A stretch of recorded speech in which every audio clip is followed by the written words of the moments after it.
It takes more than arguing about self-documenting code to be a great engineer. This is episode 229 of the Soft Skills Engineering Podcast. I am your host, Jamison Dance.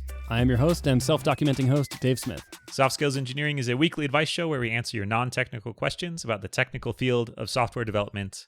And just now I landed on a new technique to write self-documenting code.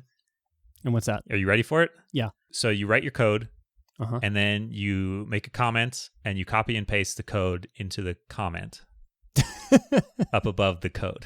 So the code is the documentation. Oh, perfect. And the comment never lies that way. No. It literally says exactly what the code does. Yeah, it does. It tells you everything you need to know about the execution of that code. Yes. It needs a name for that methodology. Stupid?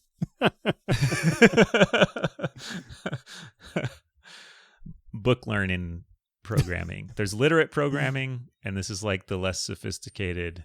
Street smart? What's literate programming? So I don't know is the first answer. But the second answer is on Wikipedia, I've read that it is sort of like writing your code as a prose document with executable code kind of interspersed in between. Do you have like a rising action, a climax, and falling action, an epilogue? Yeah, the hero's journey of this request all the way to the database. What if you were a master fiction author and then you pivoted your career into software development? Your code would be incredible. Bet you didn't see this plot twist coming. It's a seg fault. Out of nowhere, side effects. Bet you didn't see that array index out of bounds exception coming. What a plot twist. Now the cliffhanger. That's called the halting problem. You just randomly jump to another function. Yep. You can never tell what's going to happen next. Do you want to thank our patrons, Dave? I do. Thank you so much to those that are contributing at the level where we shout them out every week on Patreon. They are Oladapo Fadigi, Kjarans Vainson, Ragnar Hardison, Alexander, Microconfig.io, Nick, Travis Sanders, Evgeny Sladkowski, Dennis Bogdanov, Braden Kane, Stephen Armand Lee, John Grant, Luke Bayless, Philip John Basile, the Agile Ventures Charity, Sean, and Vinlock. If you would like to join this illustrious crew, you can go to softskills.audio and click support us on Patreon. And if you do that, we'll give you access to our Slack community, which is just a fantastic place to come and chat and have some laughs with people who are like-minded software developers. And pretty good cross-section there of different disciplines too, I've noticed, which is kind of cool. Yeah, I learned stuff technically, culturally, learn all kinds of stuff from that group. Thank you. I'm going to read our first question. I encourage you to do so. Okay. I will accept the encouragement, though, even if I didn't ask permission. This is from an anonymous listener. I have been working at a large tech company for 2 years now after graduating college. My job title is software engineer, but I have barely written any code on my job in the last 2 years. I'm on a product team that doesn't own any infrastructure, and when the product managers want us to build something, we find out which teams in the company own the infrastructure and stitch a product together. We often get pushback because usually the infrastructure we need to build belongs to some entirely different team who do not have stakes in the product we're building. I am worried that my coding skills are deteriorating, since most of my time at work is not spent on coding. For example, meetings where people hash out how to do something in a system none of us are familiar with, chasing down people in other teams to ask them to squeeze time out of their busy schedule to help my team, and completing process paperwork. On the rare occasion when I do make code changes, it's been copy-pasting another section of the code/config and changing a few parameters. It seems to me that success in this job depends mostly on knowledge of the different internal systems, as well as the social capital of knowing people on different teams. Is this normal? Is this what software engineering is about? Oof. Wow. Okay, can I just say, this question asker is very perceptive. I mean, not just perceptive, but I would say tuned in to what success takes here, where they say that the key to success here is knowledge of these other systems and social capital. In other words, influencing other teams to do stuff. Yeah. That's really cool. Yeah, I work at a really large company. It's not quite like this, but I have noticed that you can get pretty far by knowing a lot about internal systems and knowing who to ask other questions as well. I mean, if the graph of stuff you have to navigate is larger, knowing more about that graph will help you. Like at a startup, I'm trying to think back to it. I feel like my time was focused on the problem domain quite a bit. Yeah. And on like how to implement stuff in the problem domain. And here my time is focused a lot more on like how to use all the different tools to solve the problem domain. Ah, that is in and of itself a problem domain. Yeah, it is actually. Yeah, it actually, you're right. I have meta skill that I've noticed that has developed where it's easier for me to explore this social graph and I find out faster who owns what thing and stuff like that. And then do you also have like a bank account of favors that you can call in to get things done? Yeah, got my little black book. Yep. My Rolodex. Yep. I guess there's two ways that can go. Favors that you can call in, meaning you've done good things for people, or just knowledge that these other people would rather not have public. Yeah, skeletons in the closet. Yep. Yeah, that's true. There is a level of cognitive overhead, and I've heard this called a big company tax for getting things done in big companies. Mm-hmm. And I definitely have felt that, where it's like, I could go do this, and if I was at a startup, I absolutely would, because there would be no one else to ask. Yeah. But instead, I'm going to have to go get on someone's calendar, convince them to shuffle their roadmap around for my benefit, and boy, have I developed some techniques for doing this. I just want to hear about those techniques. I don't want to tell you. It actually makes me sad to even think about it. It's so true. You lie awake at night thinking about the stuff you've had to do to get your priority item on someone's Q1 roadmap. Exactly. Am I still a good person? Okay, so as long as we're here, let me just share one thing. It is true. It is absolutely true that a commitment from a team member on a team that you don't belong to is not truly a commitment until you have the buy-in of the leadership chain of that person. Like it's a flimsy promise at best. And so I've developed techniques for solidifying those commitments up the chain. Aha. It's like, well, Bob said he would build this, but I'm going to check with Bob's manager and Bob's manager's manager and Bob's director. And I'm going to get them to say it in writing. Anyway, but yeah, so that is true. Is this what software engineering is about? That's the question. Yeah, well, yes. Okay. So the answer is yes and no. To me, I will give answers yes and no to this question. It depends on your tenure. So right out of college, a couple years into your career, this is not what software engineering should be about. I think that the best way to spend your time in your first few years out of college is building a technical knowledge base, a foundation, if you will, to build on.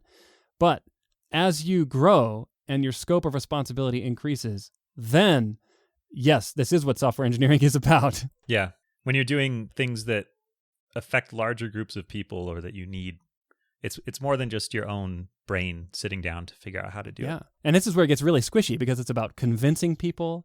It's about understanding politics and what other people want. It's tricky, but absolutely necessary to get big things done. Yeah. I mean, I work at a very large company. There is some amount of figuring out who to talk to and finding out the way that this specific problem is solved in this organization.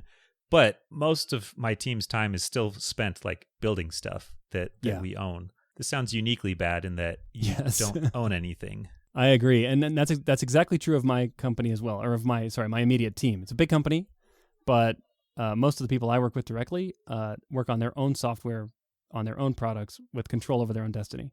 But I do know of teams who don't actually own any software themselves, which sounds like that's what this listener is in, this kind of situation. We don't own anything we build. We don't own the infrastructure.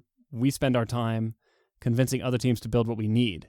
Yeah, I can see why the incentives don't align here. Like, I don't know, maybe there's some team that owns a product that has a database and you're like, we don't have a database of our own. Let us piggyback off of your thing. And like, no, we don't want to get paged because our stuff is down because you wrote a bad query or something like that. Like, yeah, this is weird. This is hard.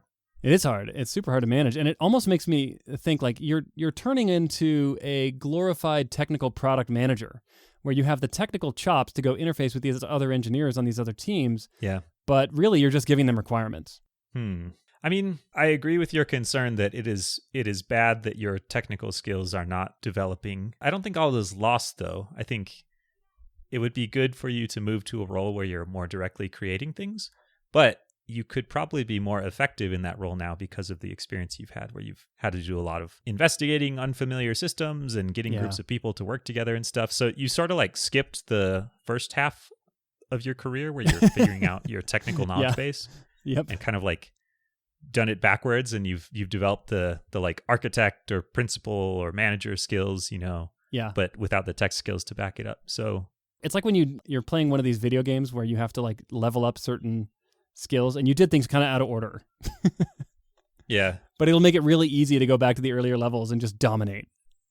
Just like jump over all the bad guys. Yeah, exactly. Because you pressed the jump button a million times. Yeah, I'm so good at jumping.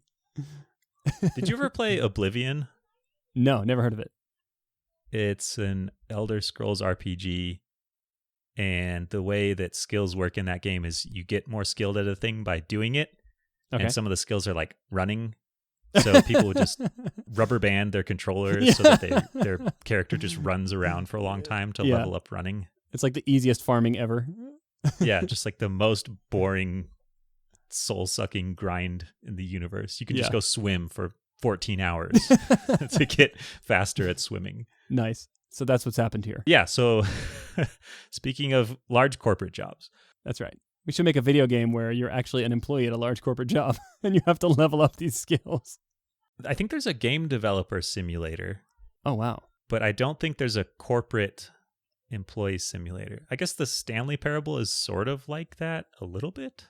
Nobody would play it, though, because they'd be like, I just got home from my big corporate job. I don't want to do this again for the evening. Yeah, but now you can act out your fantasy of like, I don't know, calling a meeting and everybody comes or whatever your wild dreams are. Everyone shows up on time. You're like, oh, your that felt project good. is complete on time. These wild fantasies. This is a power fantasy, Dave. You ship Anything a product, can happen. no bugs. Customers love it. No one's mad at you. Yeah. You're like, oh, I love this game so much. Okay, so what do? Here's my advice. If I'm in this position 2 years into my career, I am definitely getting out. I think that at this point in your life, it would be so much more rewarding and fun to build your own stuff and build a technical foundation of knowledge and not just be out convincing other people. But like Jamison said, it's not a complete waste. You've definitely developed some skills that will be useful future in your career. So we haven't said how to get out. You can always quit your job. Mm-hmm. Always, always, always. That's the underlying bedrock of all the advice on this show. But do you think there's a way that the question asker can maneuver their current role into something more hands-on technical building things? Well, one thing you could do is all these other systems that you're supposed to go integrate with, instead of integrating with them, you could just re-implement them and then crowd out the other system and just say, look, we own that now. Yeah. You see this database cluster? That's my database cluster now. You shouldn't have let my software onto your machines. Oh, that's right. You already have a Trojan horse entry point. They're letting you build stuff. You could just be like, hey, I'm going to slip you some code. Just implement this. Don't worry about what it does. It changes all the permissions to their service so only your team can manage it. Perfect. I'm a product team that doesn't own any infrastructure. Yeah, this is interesting. I mean, I don't have any insight into how infrastructure works at your company, but often the group that there's some kind of operations group that manages the underlying pool of infrastructure, and then you get to run your stuff on it. Mm-hmm. So it's not the weirdest thing in the world to run in an environment that you don't own completely. I mean, I guess DevOps is trying to encourage that ownership stack to go deeper, but there are a lot of places where it doesn't. It feels more like you don't have the freedom to make your own decisions about how to build something. Yeah. They say they have to stitch together like pieces of other people's products and kind of piggyback off of them. I guess this might be naive, but what's to stop you from saying like the best way to implement this is to write a new service that does this thing or something like that, you know? And then write it? Yeah, and then write it. Well, nothing's to stop you from saying that. It might not be true, though. Ideally, it would be true when you said it. I have another suggestion here, which is that one of the benefits of you getting to poke around in all this other code and interacting with all these other teams is you now have a really good vantage into how they operate and which ones would be good teams to work on. And if one of them looks particularly appealing and cool, why don't you put in for an internal transfer and go join that team? Yeah, that's true. I've seen that happen before where folks that worked closely together just ended up switching onto the same team. Could be fun. And it's a lot lower risk for you because you've seen how they operate. That's like a lowercase q quit your job. Yeah. Because you're still technically changing jobs, just right. Not as big a deal. Well, I like it. Have we answered the question? I think so. At least good enough. Good enough. Okay, do you want to read our next question, Dave? Sure. This one also comes from an anonymous listener who says, "Hi there, love the show and your fun but useful answers." That's debatable. That should be an and. Right. Why is that a but? Fun but useful. Sometimes useful and always fun. Okay. I have a career question and would love to hear what you think. I've been an engineer for several years and was recently asked if I'd like to move into product management. At first, this sounded great. I'd get to set the direction of the product, get involved with strategic planning and roadmap meetings, and generally have more input into my squad's work. The thing is, that isn't what it is at all. Most of the time, I am fielding requests from marketing and salespeople for sales collateral, sitting on customer calls, and digging through dashboards to find enough, quote, evidence to prove why we should prioritize the backlog the way I have in mind. And I have even become the, quote, bad guy when the squad's ideas don't line up with the product team. Have I made a terrible mistake? Is product management really a good move for engineers? Man, being president sounds like a good job. Such a good job. Like, you just go to the White House. Nobody can tell you what to do. Just do whatever you want all day. But really, it's work. And lots of the work sucks. Yep. Yeah, I like this sentiment of, I thought I could just be in charge and do what I wanted, but it turns out that there are lots of demands on me. I think that's a pretty common sentiment. Yeah. It turns out convincing people is just as big a part of the job as knowing the right thing to do in product management. Yes. Because there's a weird thing about product management where, like, lots of people will not call themselves product managers, but everybody has product ideas, and nobody feels like they need some special qualification to have an idea and be convinced that it's the right idea. Right. Like, so engineering, true. I mean, yeah, people usually have some kind of qualification or experience if they want to contribute that way, but like, everybody can use a thing and think of a way that it could be better. So you have a lot more people who can potentially help you or just tap you on the shoulder and try and tell you why you have to do their thing. That's true. And I think one of the big secrets of product management is that it really is, in my opinion, the hardest job of all the kind of horizontal functions that go into creating software. I think product management's the hardest. Why? Because they have to be able to interface with literally everyone in the rest of the company. And this person already has called it out. They're getting pinged from sales and marketing. They have to interface with support. They have to interface with the executive teams. They have to do a lot of convincing. And that makes their job very hard because it's not just about deciding what to build and then building it and shipping it. It's about all the other stuff that goes into making that a reality. Yeah.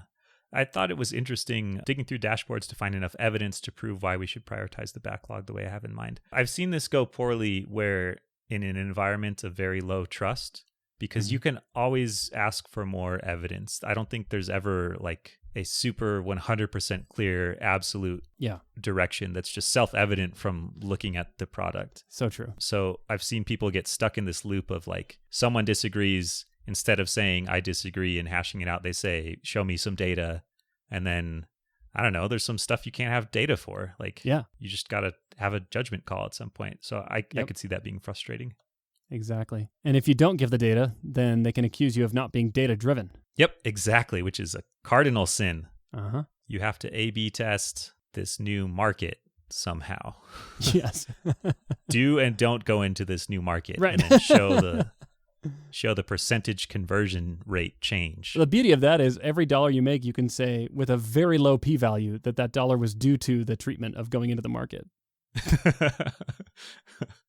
Yeah, I become the bad guy when the squad's ideas don't line up with the product team. What do they mean by you think the squad's ideas don't line up with the product team? I assume, isn't a squad from that Spotify thing? Oh, that's guilds, right? Squad is some like agilely, Googling this. The individual teams that make up a company in agile management are known as squads. Is this safe? Squads, tribes, and guilds? This might be a safe thing. I don't know. Okay, so a squad is a Spotify thing, and it's like the cross-functional team that produces software together. So it would include the product manager and engineers and QA and UI designers. Okay. Sounds like you're set up to build Spotify. Perfect. You did it. Copied their organization. Next comes the product.